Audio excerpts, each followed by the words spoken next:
არის 2022 წლიანი და 2023 წელს ზოგადად Dodge Challenger-ის წარმოება შეწყდა, ამიტომ ერთ-ერთი ბოლო Challenger-ია საერთოდ ამ დედამიწაზე. რაც ცალკე ფლექსია კიდე. ეს იმან გამოიწვია, რომ დედამიწაზე მიმდინარეობს გლობალური დათბობა და გლობალური დათბობის მოწინააღმდეგეები რაღაც რეგულაციებს ქმნიან საწვავის მქონე მანქანებზე და ეს რეგულაციები პირველ რიგში, რა თქმა უნდა, ეხება დიდძრავიან მანქანებს. 6.4 დიდი არის. ასევე არსებობს გლობალური გეგმა, რაც მანქანებში ცვლილებას გულისხმობს და ეს გეგმა არის NASA-ს მიერ შემუშავებული და ამ გეგმას ემორჩილება დედამიწაზე ყველა სახელმწიფო და ასევე ყველა მანქანათს წარმოებელი კომპანია. დღეიდან რამდენიმე წელიწადში ყველა მანქანა უნდა გადავიდეს ელექტროზე და საწვავის მქონე მანქანები კიდევ უფრო იშვიათობა ხდება. ძალიან მალე ჩვენ სიცოცხლეში მოვესწრებით უკვე იმას, რომ მანქანა, რომელიც მოიხმარს საწვავს, აღარ იქნება ჩვეულებრივი გადასაადგილებელი საშუალება და გაუთანაბრდება იმას, რაც არის დაუშვათ ახლა ცხენი. ცხენი შეიძლება გავდეს, მაგრამ ძვირი ღირს და ფუფუნება არის უფრო ვიდრე ტრანსპორტი. ეგრე იქნება საწვავიანი მანქანებიც. ეს ცუდია, თუმცა ვისაც ცოტათი გამორჩეული მანქანა მაინც ყავთ, რამდენიმე წელიწადში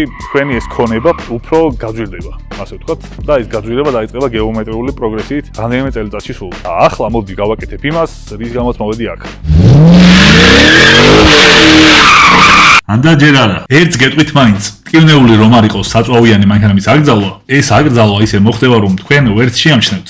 მაგალითად, ძველი მანქანების შემოყვანა და გამბაჟება აიკრძალება სხვადასხვა მიზეზებით. ხოლო მანქანის მწარმოებლებს აეკრძალებათ საწვავის ძრავიანი მანქანის წარმოება. და საერთოდ რომ იცოდეთ, მანქანების მწარმოებელ კომპანიებს კონკრეტული ვადა აქვთ, რომ ამ ვადაში ელექტრომანქანებზე გადაეწყონ. და ამ ვადის დასრულების შემდეგ საბოლოოდ აეკრძალებათ საწვავიანი ძრავების წარმოება. და მომავალი რომ გათვლილია ამ კუთხით, ზუსტად ამიტომ ღირს მანქანის ბრენდები თვითონ სხვადასხვა ფასი. მაგალითად, თელ დედამიწაზე ძალიან ბევრი Toyota დადის და ძალიან ბევრი Toyota იყიდება. Toyota-სთან შედარებით გაცილებით ცოტა Tesla, მაგრამ Tesla როგორც კომპანია 7-ჯერ ძვირი ღირს ვიდრე Toyota. Toyota რამდენიც გაიყიდა 2025 წელს, Tesla მაგაზე ცოტაა გაყიდული ისტორიულად. და ამის მიუხედავად Tesla გაცილებით ძვირი ღირს. და ეს ზუსტად იმ მომავლის ხედვის გეგმით არის განპირობებული, რომ როცა ყველაფერი ელექტრო იქნება, Tesla ისევ Tesla იქნება და Toyota და სხვა ბრენდები ესე ზუსტად არავინ არ იცის, რამდენად კარგად მოახდენენ ესე ოპტიმიზირებას და განმოწყობას.